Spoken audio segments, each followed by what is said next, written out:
exactly, we're going to paint all white objects using no white.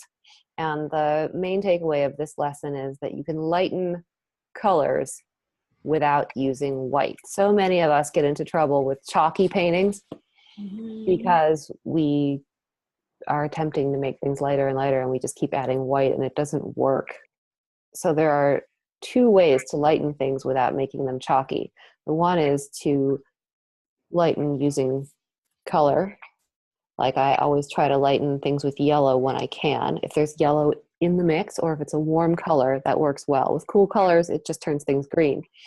But the other way to make things feel lighter without packing in the white is to make the darks darker, right? So we use those relative value relationships to make the lights feel lighter, even though they're staying darker and more saturated. We've been working on that with a lot of the black and white paintings, saving that room, saving that hierarchy of values, keeping the lights a little bit darker than we might be observing them, so that we leave room at the white end of the value scale to put those really strong, bright highlights on. And this is the very similar idea. So I have kind of a wonky looking chromatic scale this time between purple and yellow. The reason I'll almost always choose purple and yellow for this exercise is because you have the largest value difference between the two colors. It somewhat works with orange and blue. Red and green are getting very close in value to each other, so there isn't much value shift across the scale if you're talking red and green. So purple and yellow is the ideal one to do this with. And I'm using tubes, but for those of you who just have the three primaries, it's also totally cool to be mixing your purple from the red and the blue that you have and just using your tube yellow. This is cadmium yellow pale, and this is dioxazine purple. And so I mixed, I have a 9-step scale here, and it's just like the black and white ones that you did. And I'm going to paint the white mug that we saw in my photo when I was desktop sharing with this. And if you want to look at it again, it's also on the Facebook page.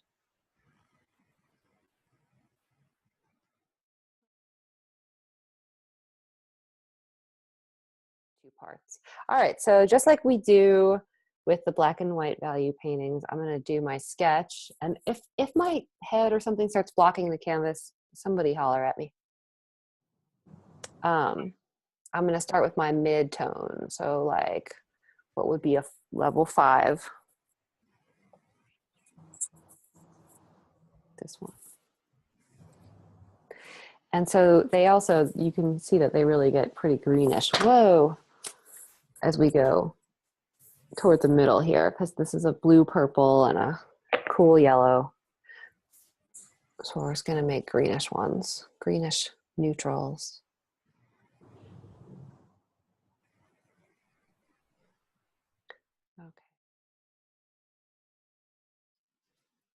Okay, so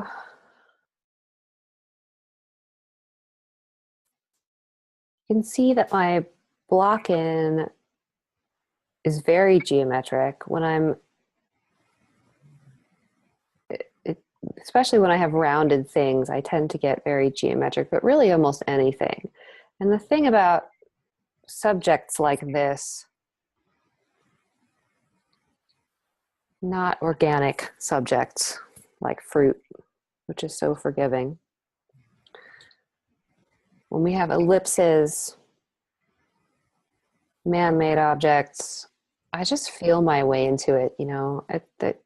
Yes, there are methods for drawing correct ellipses in perspective that are kind of complicated, and they don't help me.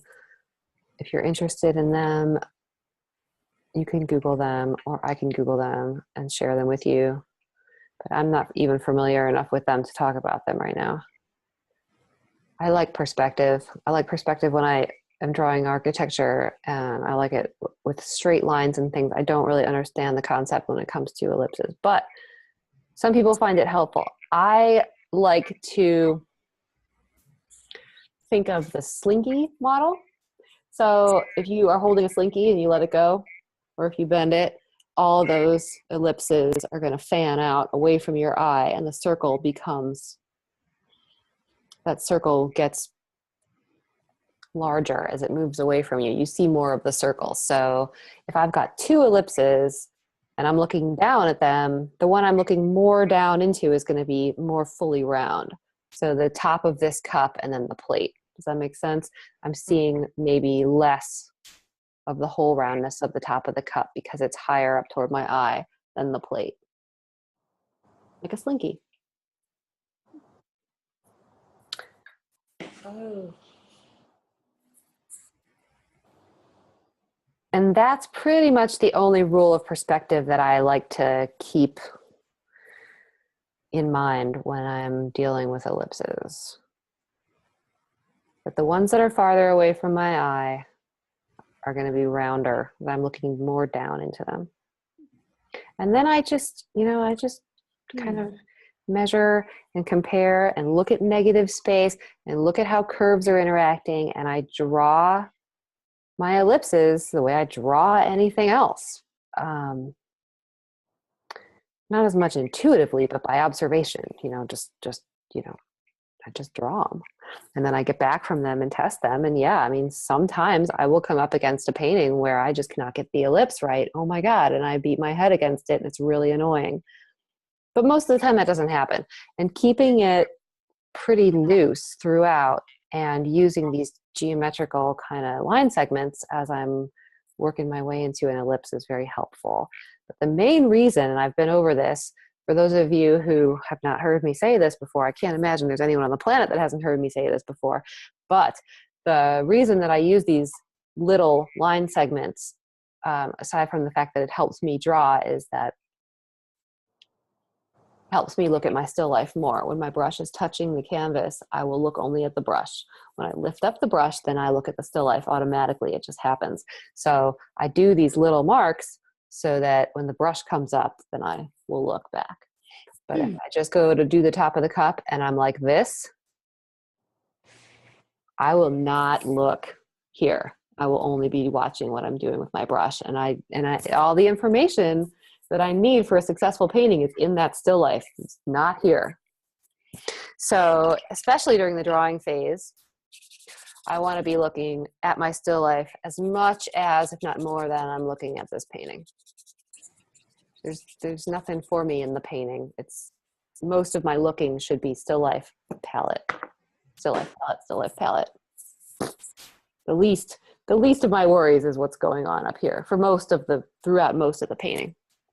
Okay, so I love painting on video. It's like an automatic mirror checking opportunity for the painting.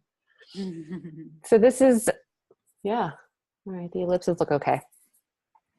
And I'm feeling my way into this drawing using the value shapes as well as looking at these curves, how this curve of this plate comes down and how it interacts with this wedge of shadow. And maybe I'll even, draw this out like it's a shadow shape.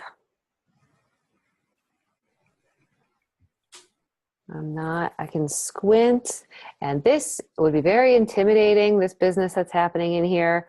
Just don't even look at it for now. And the handle, also potentially intimidating. Don't let it scare you. It's just a collection of shapes and values. I've got a magnet on my fridge that says, "My business is to paint what I see, not what I know is there." And that's a Turner quote. That's a good one. Yeah, it is. Paint what you see, not what you think you see. That's what I got when I was being taught. Our brains, and it's like in that book that we've all been talking about this month, the old one, How to Paint Anything in Color.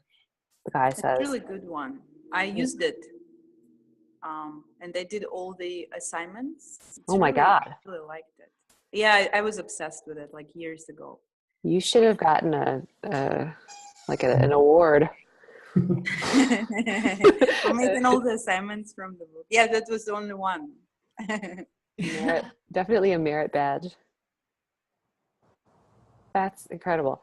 Um, yeah, and he says the mind is the enemy of the eye or something like that. I liked that.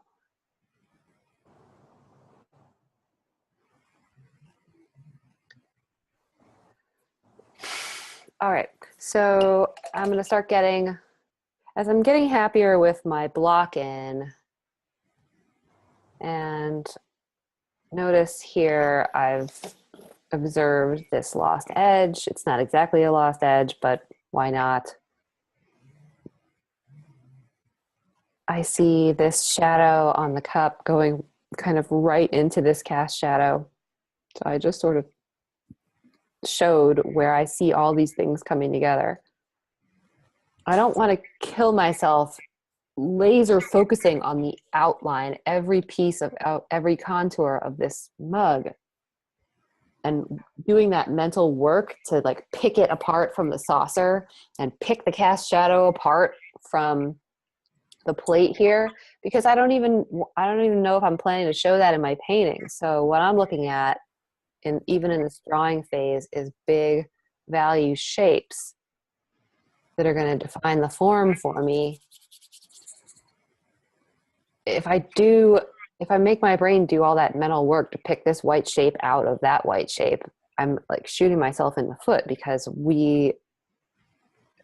those of us who are trying to become looser painters are actively trying not to paint all those well-defined contour lines in our paintings. So why even struggle to see it in the drawing? I'm trying to see very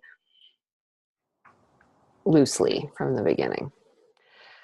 So I started indicating some of my darkest darks to myself, and I'm just going to keep going on with that process.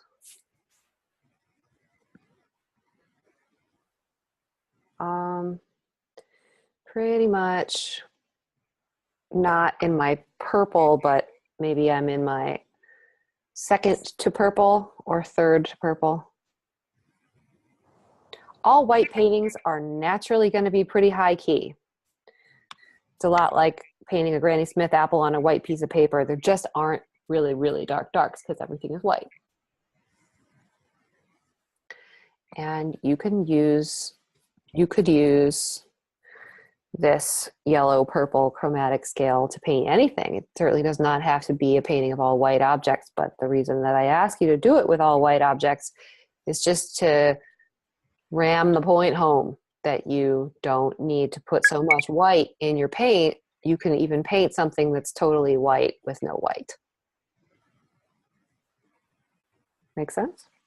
Mm-hmm. Okay, and when you're doing this, it's important, just like with the black and white paintings, that you try to mix up your palette consecutively.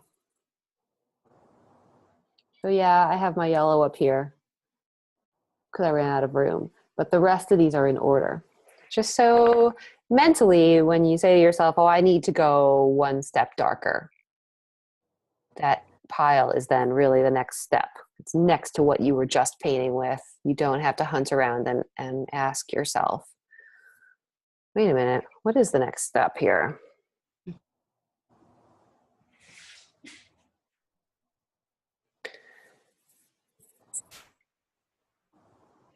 Yes. Okay. I haven't gone all the way to my lightest light yet, though. I haven't gone beyond 3 yet. Yeah. So I still have 2 levels of light that I can go to. Okay. But yeah, it's hanging out looking pretty dark for a light thing. I agree. I agree. Could you do the same thing using just like one color? Let's say you just use the doxazine purple and do purple to white. Yes. Mm-hmm. You absolutely could. It would not teach you anything about using yellow to lighten, though. Oh, okay. Mm-hmm. And it would also not teach you anything about the beautiful neutrals that we can get from mixing complementary colors. Okay, so you really can't get the same thing.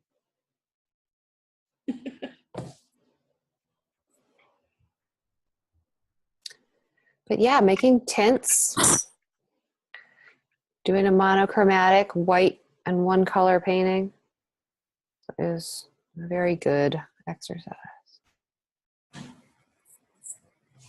So the background for me feels lighter than anything that's going on in the cup. It feels lighter here than the cup. I don't know, maybe I should have taken my own best advice and started with the lights. I talk a lot about how if you have yellow in a painting, you should do the yellow first. It's what I call a vulnerable color. If there's anything else around, it'll get all in the yellow and mess it up. So when I'm painting lemons, I'll put the light, really saturated parts of the lemon on before anything else. I didn't do that this time, pretty much because everything's going to be all contaminated anyway.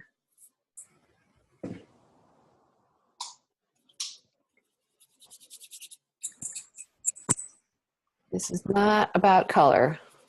It's just about value. It's the same, pretty much the same as the black and white value scale paintings.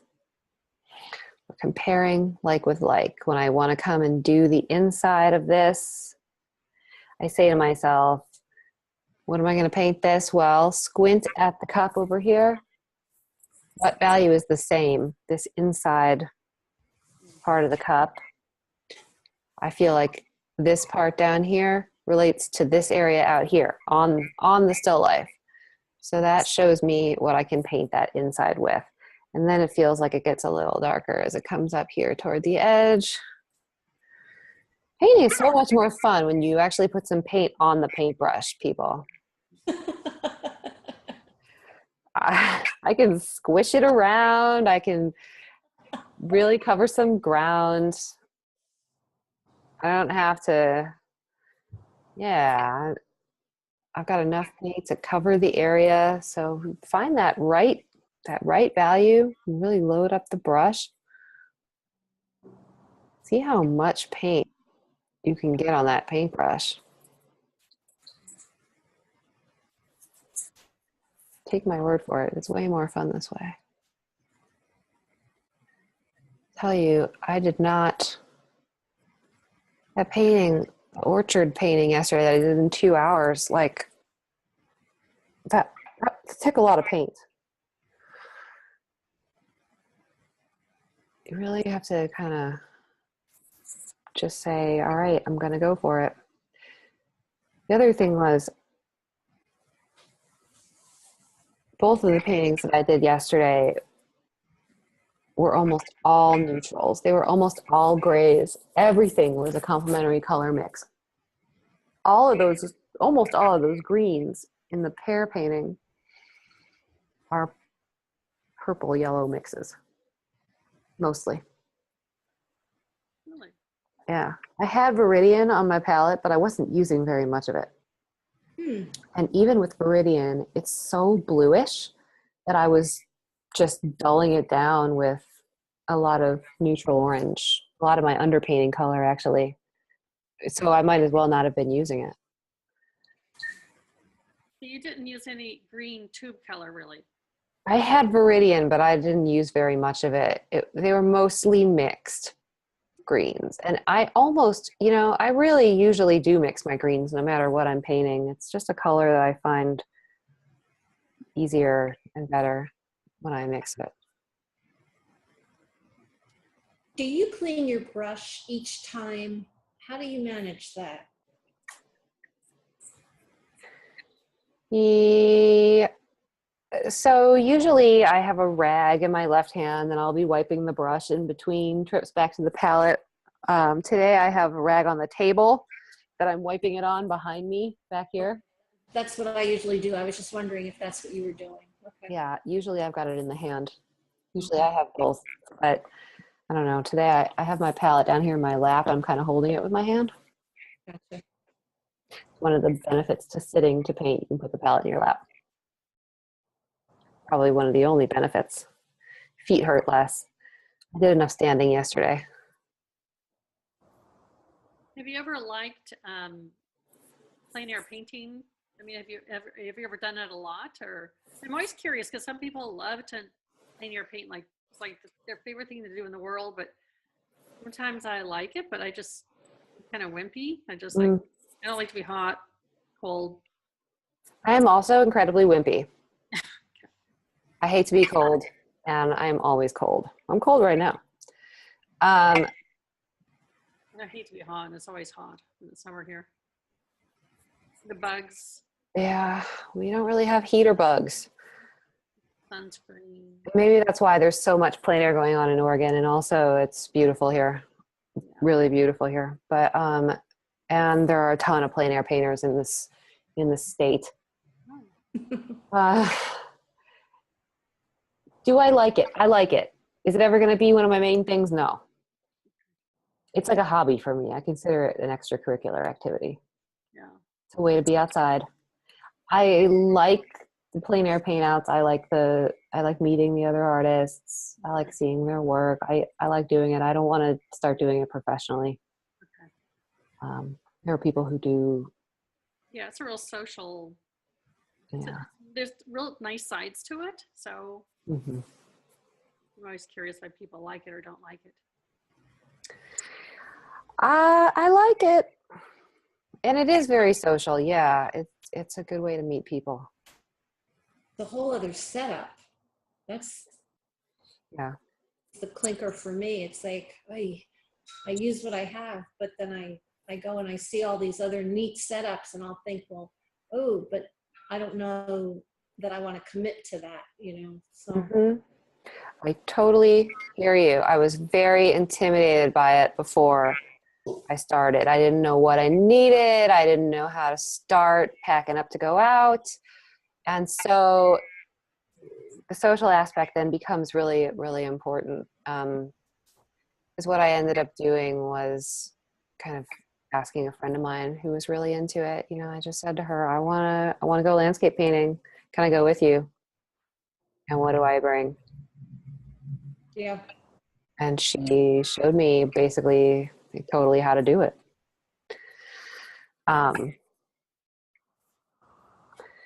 So that's a good, mine the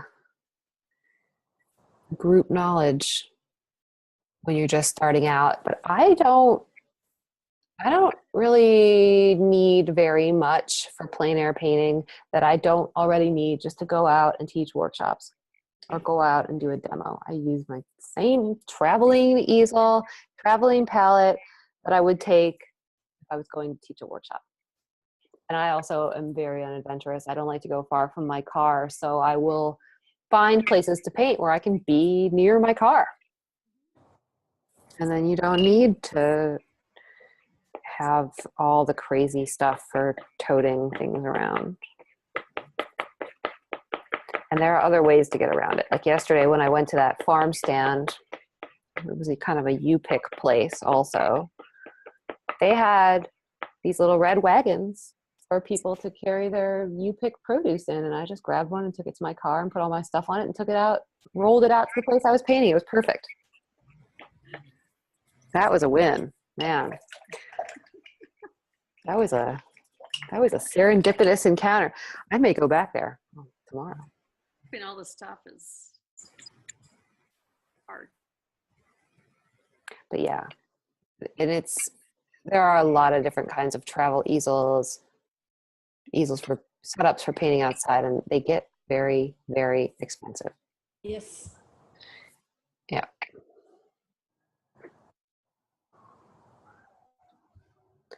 Like they get $300-$400.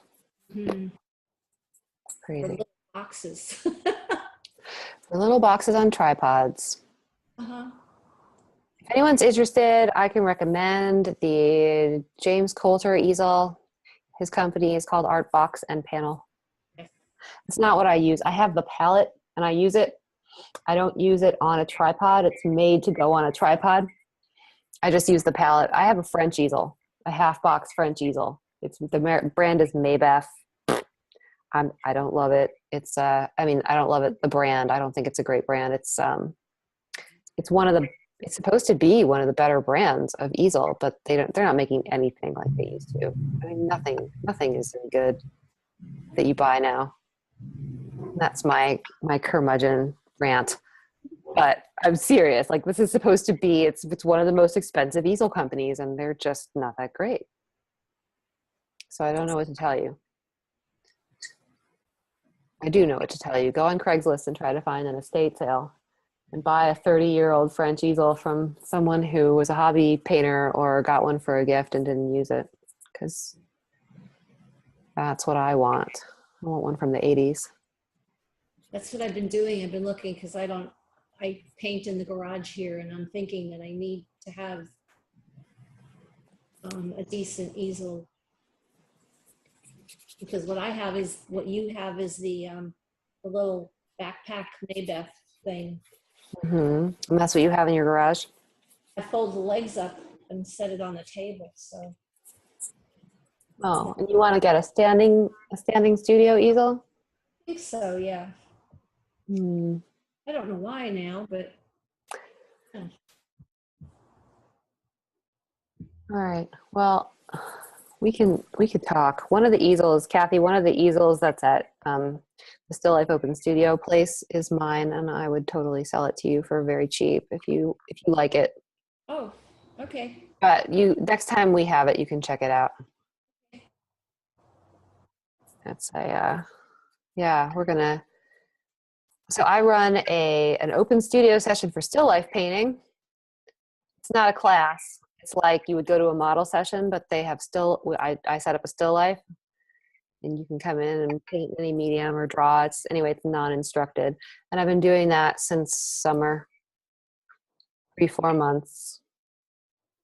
And Kathy's been coming to it, which has been nice. Mm-hmm. Nice that you live right here in the next town over. But the next one is next Thursday, so all of you can get plane tickets. Yeah, we'll meet you there. Especially David. That said, though, some of you don't live that far away, and I do have workshops coming up this fall and winter here in Eugene. I have a workshop in the Portland area in November called Color Mixing for Painters. 2 days. I'm teaching figure painting here in Eugene in December. And but my next workshop here in Eugene at the end of October is a brand new one. I don't even know what I'm gonna do yet.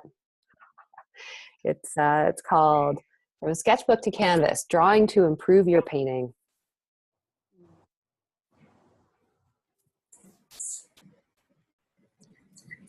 Should be kind of interesting, depending on what I come up with. Is your mixing class on the 12th and 13th of November? Is that, or is that something different? I don't know, I wrote something down. Oh yeah, it is, it's you. Mm-hmm. It sounds familiar. Okay.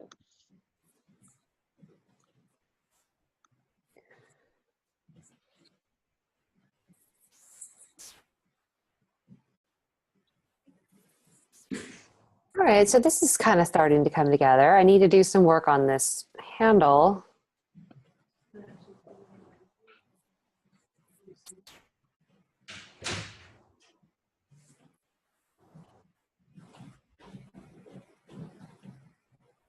Really, the simpler the better when it comes to things like these. It's too light, these handles.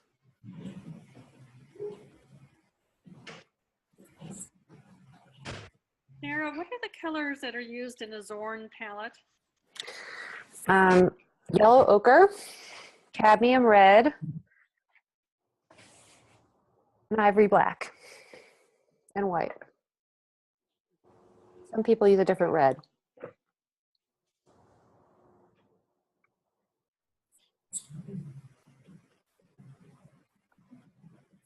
Wait, which black is it?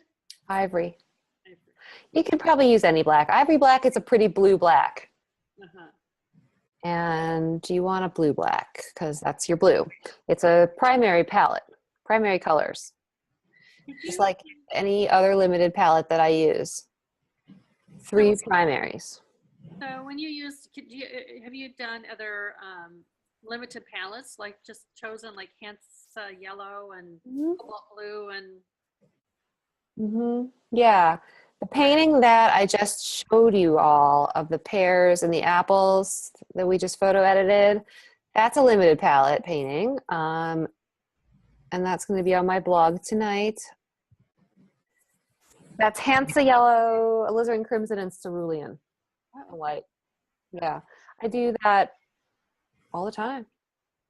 so when you do that, do you sometimes go back in after you're done and maybe pop in another little color somewhere? Never.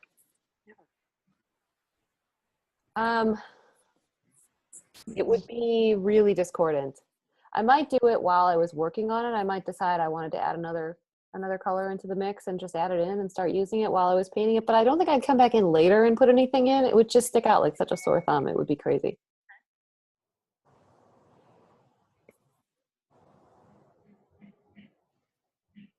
And is there white? Do you use white with those limited palettes or no? For sure. Yes. Yes. You can mix a whole spectrum from those 3 primaries. Yeah. We're gonna do that. All of you who are here will be doing that with me at some point. I think it's a great way to work. It really helps you focus on color. It helps you focus on the important aspects of color that aren't necessarily the observed aspects of color. Because when you only have 3 tubes, you're not going to be able to 100% match every color that you're observing in nature necessarily. Like if I only have cerulean blue on a palette, I'm going to have trouble getting some really dark violets. But you get as close as you can, and you just try to match the value. You get as close as you can to the character of the color that you're observing. And it's all right. It's freeing. The more constraints, sometimes, the more free.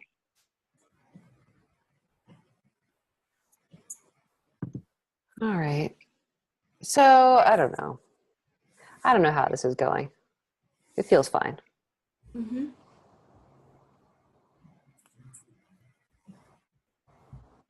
And it's, it's not the most beautiful painting in the world. It's not supposed to be. It's all kind of green and murky. But I'm going to take a photo of it when I finish, and then I'm going to convert it to black and white, and you're going to see that it works. Okay. Color has value, and it's really important to start training our art-seeing brains to toggle back and forth between what is that color and how dark or light is that color compared to what's next to it. Squinting, using like the black and white filter in your brain. And here, I'm just noticing I'm doing what I keep telling you guys not to do. I'm using the translucency of the paint to shift the value. Whereas in this cup, everything is thick and all the different values, all the different values are represented with just areas of thick paint that's opaque that are different values. Here, I stretched it out and kind of mushed it, and I don't want to do that, so I'm going to go in and fix that. I want it opaque. I want to grab an appropriate amount. Maybe I need to mix more here. I want to grab an appropriate amount of the right value paint and put it on like frosting. I'm not using the transparency of the paint. I can blend it a little bit on the canvas to shift the value. That's okay. Because if I don't have, and I don't want to do too much of that, because then everything, as was mentioned earlier, gets overworked, gets mixed back down into a mid-tone. All that great brushwork that you put down is lost. But the thing about mixing on the canvas, and why I don't say it's a categorical no-no, is because you aren't even going to be able to mix on the canvas unless you have a good amount of paint on there to begin with. So if you're able to even mix on the canvas, that's a good sign.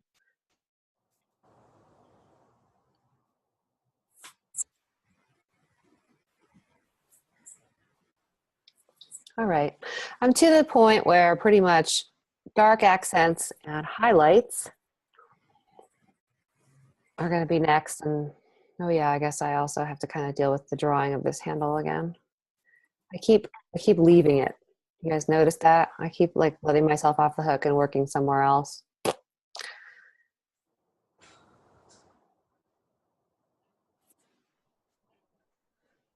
You know, I'll do a little bit on it and then I'll say, I don't know. It would be more fun to go work over here, and so I do that. Sooner or later, I'll get there.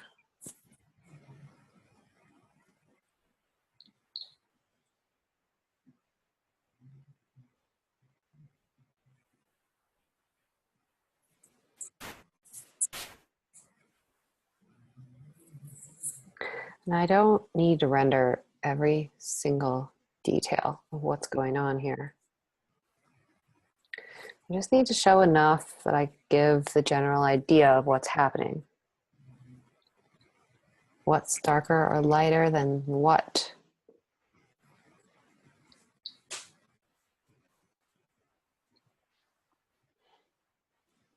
If you're having trouble seeing what's happening somewhere, just look at what's next to it. And ask yourself, is it lighter or darker than what's next to it? This handle where it comes around here is lighter than the background.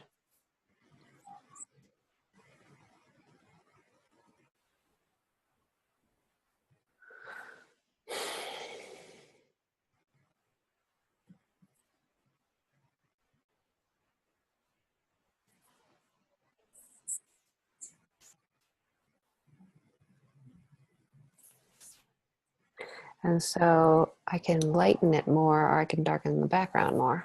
I have two options. Yeah, that's better.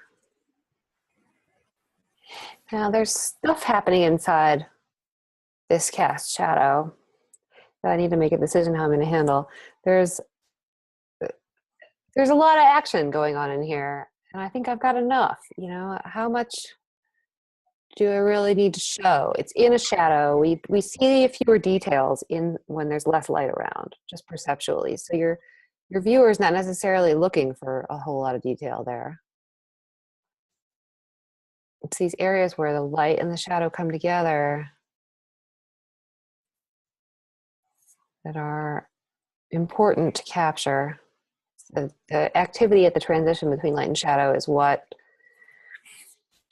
creates texture in our eye. So by showing me this transition where the white of the plate meets the shadow on the plate, that's what's going to make it look like ceramic. And it's the same thing with cloth, capturing the nature of that transition.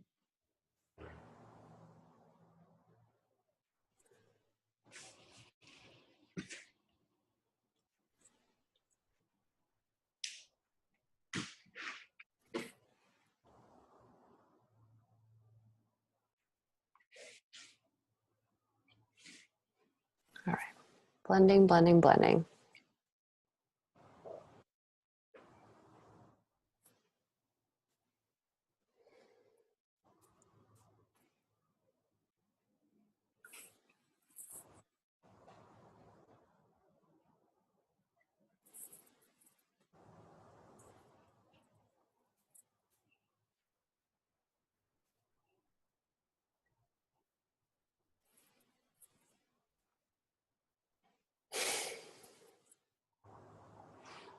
Sorry for the heavy breathing.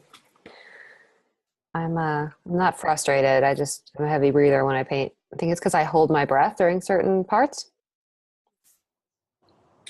And then when I remember to breathe, it's like,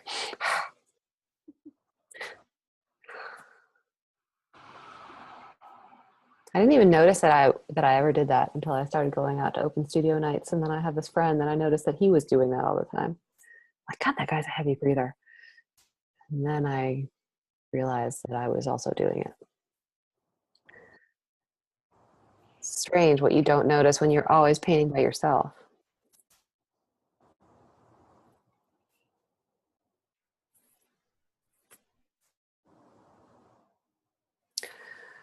All right, I'm close.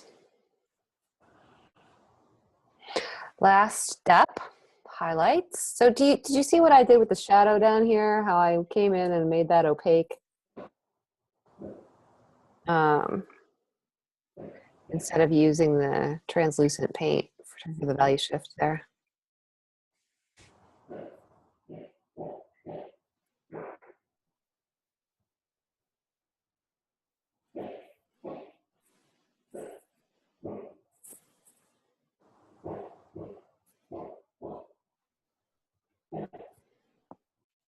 Okay, so for my highlights, I can go into my straight yellow, which I have not used yet. Those of you who are using Hansa yellow, you may have a little trouble covering up dark stuff. It's kind of a transparent.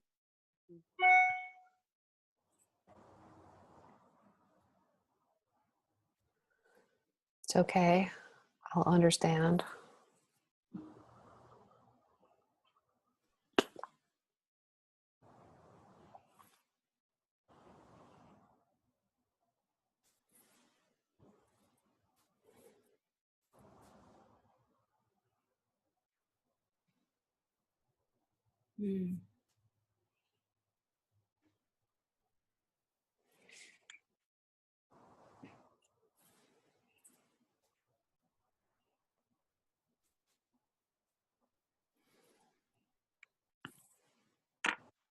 Sometimes it's helpful to put just a little dark accent next to a highlight. Just darken that little adjacent part just a little to pop it out.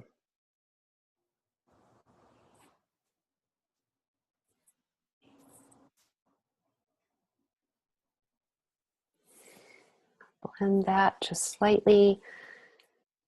This has just gotten way crazy. I want a lost edge here.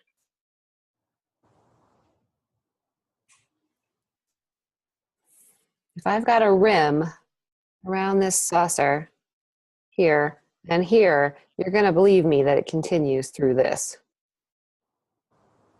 Your brain has that information. I don't need to paint it.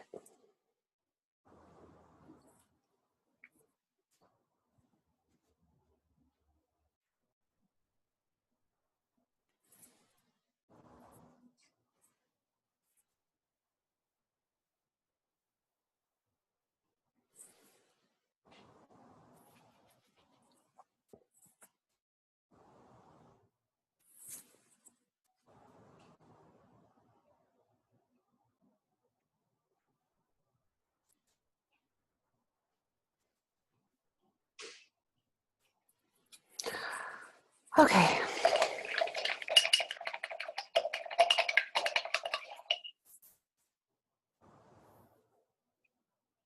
Now basically just housekeeping, just cleaning up any weird streaky stuff. Need to at this point ask myself, are there any areas that I forgot to paint? You can laugh, but I've done it. Called the painting done, photographed it, put it on the blog, and then someone emailed me and said, you forgot the flower stem on the right there. Did you mean to leave that out? No.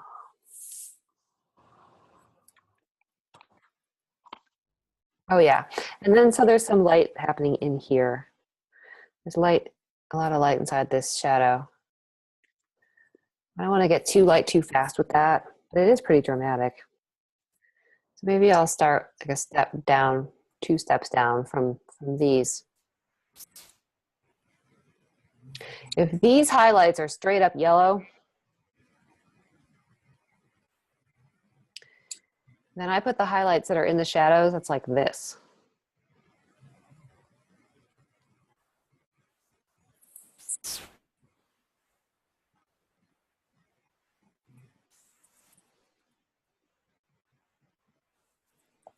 Maybe it's this. There we go.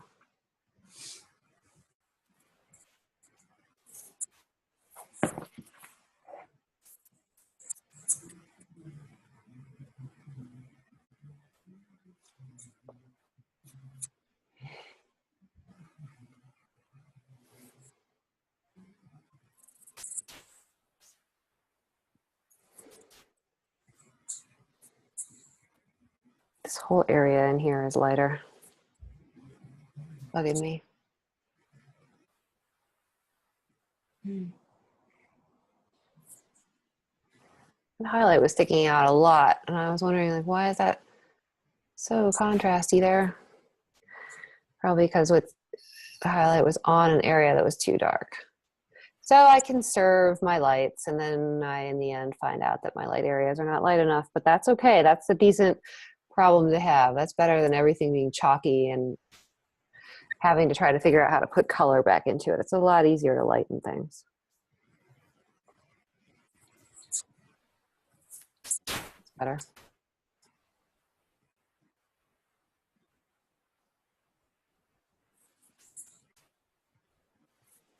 Why not? That's fun. Okay, that's all she wrote.